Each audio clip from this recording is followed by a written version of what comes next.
Bienvenue dans cette vidéo, on va voir ensemble comment on peut créer un simple contrôleur de plateforme 2D avec donc la gestion du déplacement, du regard vers la gauche, vers la droite, ainsi que d'un saut, d'une caméra et donc des collisions, de la gravité, c'est-à-dire tous les essentiels pour bien commencer un jeu de plateforme dans Godot. C'est parti!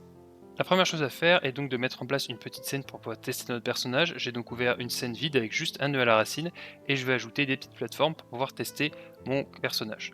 Donc j'ajoute un nœud la plateforme qui sera de type static body 2D, qui est comme son nom l'indique ici, eh bien, un physics body mais qui ne peut pas être bougé par des forces extérieures, donc c'est statique et ça va nous permettre de créer nos petites plateformes.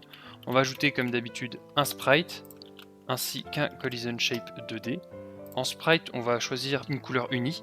Donc ici, on va choisir New Gradient Texture 1D. On va agrandir un peu la taille du sprite pour voir à quoi il ressemble et on va changer la couleur. En fait, on peut utiliser un gradient en mettant deux fois la même couleur. Donc si je double-clique ici sur une des deux couleurs et que je mets la même que celle qui est de l'autre côté, on a une couleur unie. Donc je vais agrandir un tout petit peu ma plateforme, quelque chose comme ça. Et je vais donc pouvoir mettre aussi également ici une forme de rectangle pour gérer la collision donc avec mon joueur. On a quelque chose du coup comme ça qui est pas mal pour la plateforme. On va ensuite pouvoir la bouger au milieu de mon écran en activant le fait qu'on puisse pas bouger ses enfants et on va la dupliquer pour en avoir une autre par exemple par ici et une autre par exemple par ici. J'ai donc mon niveau avec mes trois plateformes et si je lance mon jeu actuellement, on peut voir que j'ai mes trois plateformes. On va donc passer à la création de la scène du personnage, donc pour ça on crée une nouvelle scène. Le nœud racine va être un caractère body 2D, comme souvent à chaque fois qu'on fait un personnage, et on va également lui ajouter, comme tout à l'heure, un sprite pour qu'il ait un visuel, et une collision shape 2D pour qu'il ait une boîte de collision. Au niveau du sprite, j'ai créé un petit sprite, un simple character.png ici, vous pouvez utiliser le sprite que vous voulez. L'avantage ici c'est qu'on voit qu'il est tourné vers la droite, à mon avis il va être un peu trop grand, donc je vais le scale 1.5 et du coup je peux créer une collision shape de type rectangle qui va faire à peu près la taille de mon joueur. On va l'appeler player et je vais donc la sauvegarder. Puis je vais utiliser mon player que je vais instancier dans mon niveau pour voir à peu près bien, à quoi ça ressemble. Et là, si je lance le jeu, j'ai mon joueur qui est au niveau du niveau. On va du coup ensuite pouvoir créer bien, le déplacement du joueur. Donc pour ça, on ajoute un script à notre joueur sans template, rien du tout. Et on va déjà devoir commencer par créer deux variables qu'on va mettre de type export. La première, ça va être la gravité. Donc on va l'appeler gravity. On va lui donner un exemple, par exemple une valeur de 350. Et une deuxième variable pour la vitesse de déplacement du personnage, où je vais lui donner par défaut une valeur de 200. Ensuite, je vais utiliser la fonction physicsProcess qui gère bien, tout ce qui est en rapport avec la physique. Et la première chose qu'on va faire, c'est appliquer la gravité. Donc pour appliquer la gravité, on a juste besoin de changer velocity.y, puisque c'est l'axe vertical. Et à cette velocity, on a juste à lui ajouter, donc plus égal, la gravité, qui est la variable qu'on a définie ici, fois delta. Ensuite, on appelle simplement le move and slide, et si là je lance mon jeu, on va voir que mon joueur va tomber jusque sur la plateforme qui a juste en dessous.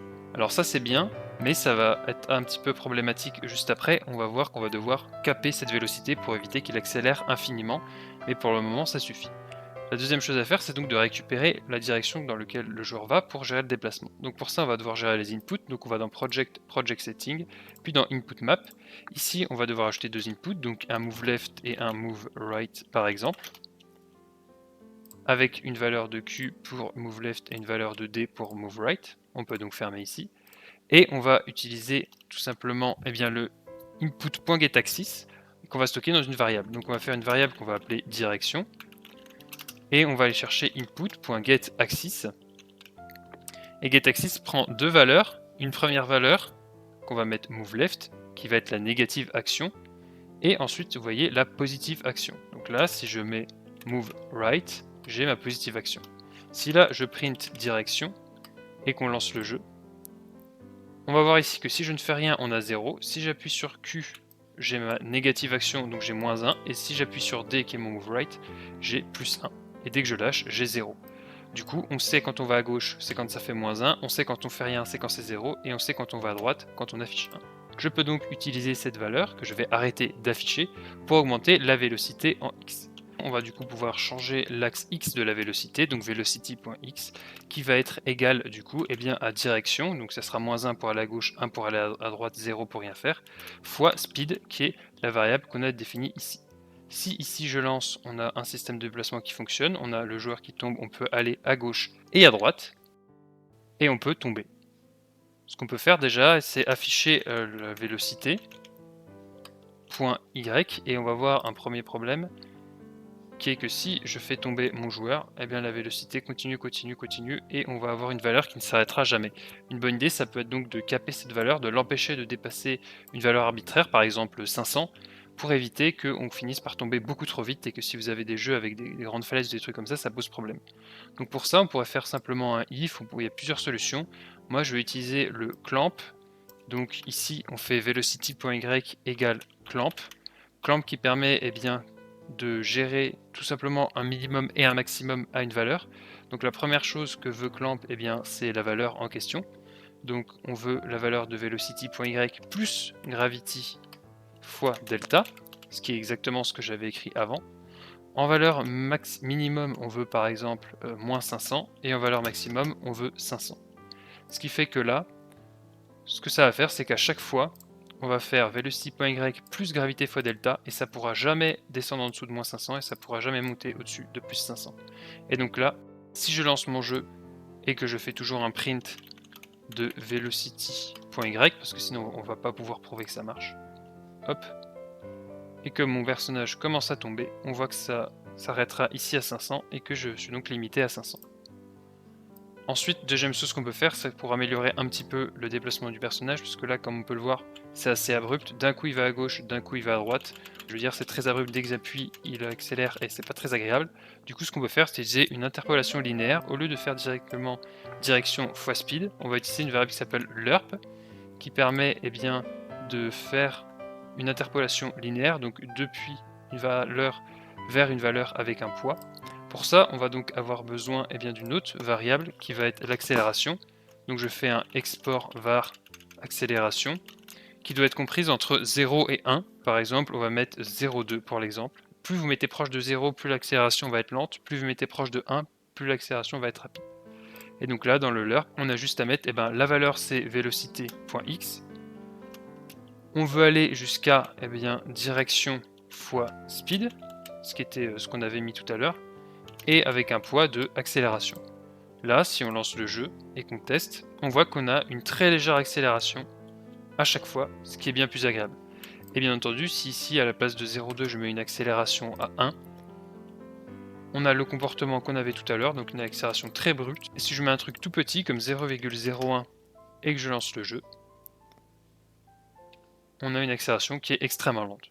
Donc après, c'est à vous de jouer avec les valeurs. Moi, par exemple, je vais laisser 0,2. Ça me semble être un assez bon compromis. Maintenant, on va gérer le flip du joueur, puisque là, si on va à gauche ou à droite, on voit que le joueur il regarde toujours dans la même direction, ce qui n'est pas voulu, puisque quand on va à gauche, on veut qu'il regarde dans cette direction-là. Pour ça, c'est assez simple. Il y a plusieurs façons de faire. La façon la plus simple et la plus rapide, ça reste d'utiliser cette variable direction ici. Donc on va se mettre juste ici avant d'utiliser cette vélocité, et on va tout simplement faire une condition si la direction est différente de 0, puisqu'on rappelle si direction égale 0, ça veut dire qu'on ne bouge pas, donc dans ce cas là on ne veut rien faire pour conserver l'état précédent. On va tout simplement aller sur le sprite et on va utiliser ici dans offset, on a flip h qui permet de flip, donc d'inverser de manière horizontale le sprite. Donc pour ça je vais avoir besoin d'aller chercher ce sprite. Donc on fait un onReady var, on va l'appeler simplement sprite, qui va être un $ vers sprite 2D. Et donc ici, tout simplement, on va prendre sprite, je viens de créer juste au-dessus, et on va définir son flip horizontal, ce qui est comme si ici je venais de cocher ici. Eh bien, on va lui dire que c'est égal à direction égal moins 1. Et on va mettre des parenthèses qui ne sert à rien, mais ça permet de rendre le code plus lisible. Qu'est-ce que ça veut dire? On lui dit que le fait qu'on flippe de manière horizontale, c'est égal à est-ce que direction égale moins 1. Donc si direction égale à moins 1, c'est-à-dire qu'on est en train d'aller à gauche, ça sera vrai. Donc du coup, on flippe, puisqu'on veut regarder à gauche. Si on appuie sur D pour aller à droite, direction serait égale à plus 1. Donc du coup, on ne veut pas flip vers la droite, donc ça sera faux. Et donc sprite fois flip h sera égal à faux, donc en décoché, donc on regardera vers la droite. Là, si on lance le jeu, on voit que si j'avance vers la droite, je regarde vers la droite. Si j'avance vers la gauche, je regarde vers la gauche. Et quand je relâche, je conserve mon état précédent, ce qui est lié au fait d'avoir fait direction différent ou égal à 0. Et là, on a déjà un personnage qui peut se déplacer, regarder vers la gauche et vers la droite. Maintenant, on va gérer le dernier chose qu'il manque, c'est-à-dire le saut. Pour créer du coup le saut, on va avoir besoin d'un input map, donc on va dans input map et on crée une nouvelle action qu'on va appeler tout simplement jump, et que je vais mettre de manière très classique sur la touche espace du clavier. Ensuite, ici, on va pouvoir récupérer l'action d'appuyer sur espace, donc c'est un if input.isAction just press, puisqu'on veut que quand on appuie une fois sur jump, on le fasse et pas on continue. Et dans cette condition, on va tout simplement faire velocity.y égale, et là il nous faut une valeur. Donc par exemple on pourrait mettre moins 500, et là si on lance le jeu et que j'appuie sur espace, on voit que le personnage commence à sauter. En négatif, on le rappelle, puisque l'origine étant là, on veut monter, donc on veut soustraire à y une valeur. On va quand même faire ça un petit peu plus propre, donc on va faire une variable qu'on va appeler export var par exemple jump force, et on va lui mettre une valeur par défaut, par exemple de 190. On va utiliser cette variable du coup jump force. Et donc là, si je lance le jeu, on peut bouger à gauche, à droite, et on peut sauter.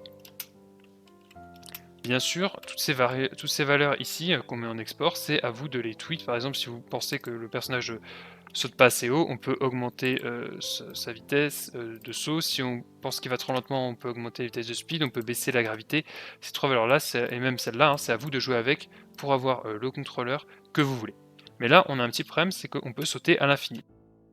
Et donc pour ça, on va devoir rajouter une petite condition ici, c'est qu'on veut que quand on appuie sur jump, on puisse sauter, mais on veut aussi vérifier que le personnage est sur le sol. Et pour ça, il y a une fonction isOnFloor. Et maintenant, si je lance le jeu et que je commence à sauter, j'ai beau appuyer plein de fois sur la barre espace, tant qu'on n'a pas réatterri sur le sol, eh bien on ne peut pas sauter à nouveau. Et on peut d'ailleurs utiliser ce isOnFloor ici, puisque là on applique tout le temps la gravité. Alors en réalité, on ne va pas l'appliquer en boucle parce que le joueur ça va avoir une collision, mais pour être sûr d'avoir tout le temps 0 de vélocité quand on est par terre, on peut simplement ajouter la condition. Donc s'il n'est pas isOnFloor, donc on met le point d'exclamation devant pour inverser la condition. Donc s'il n'est pas sur le sol, eh bien on applique la gravité uniquement, ce qui fait que quand là il est sur le sol, on ne s'amuse pas à rajouter ici notre variable velocity.x, et donc on n'a pas une gravité qui augmente, et donc là on est bien sûr d'être à 0 quand on va tomber. Une dernière chose à faire pour avoir un platformer assez complet, c'est d'ajouter une caméra. Donc on retourne dans la scène du joueur ici, on va ajouter un nœud qui va tout simplement s'appeler caméra 2D. On va pouvoir ici, par exemple dans le position smoothing, activer le position smoothing qui permet d'avoir une caméra un petit peu plus fluide. Et là, si je lance le jeu, on a du coup un contrôleur qui peut aller à gauche, à droite, qui peut sauter et qui peut du coup se balader comme ça dans notre niveau avec une caméra un petit peu sympa. On a maintenant la base d'un contrôleur de platformer 2D basique. Je suis volontairement resté assez simple dans ce contrôleur pour avoir quelque chose de simple mais qui fonctionne partout, mais qui reste un minimum agréable à prendre en main. Si ce tuto vous a aidé, n'hésitez pas à liker la vidéo, et si vous en voulez d'autres, n'hésitez pas à vous abonner à la chaîne ou à regarder une autre vidéo de tuto Godot.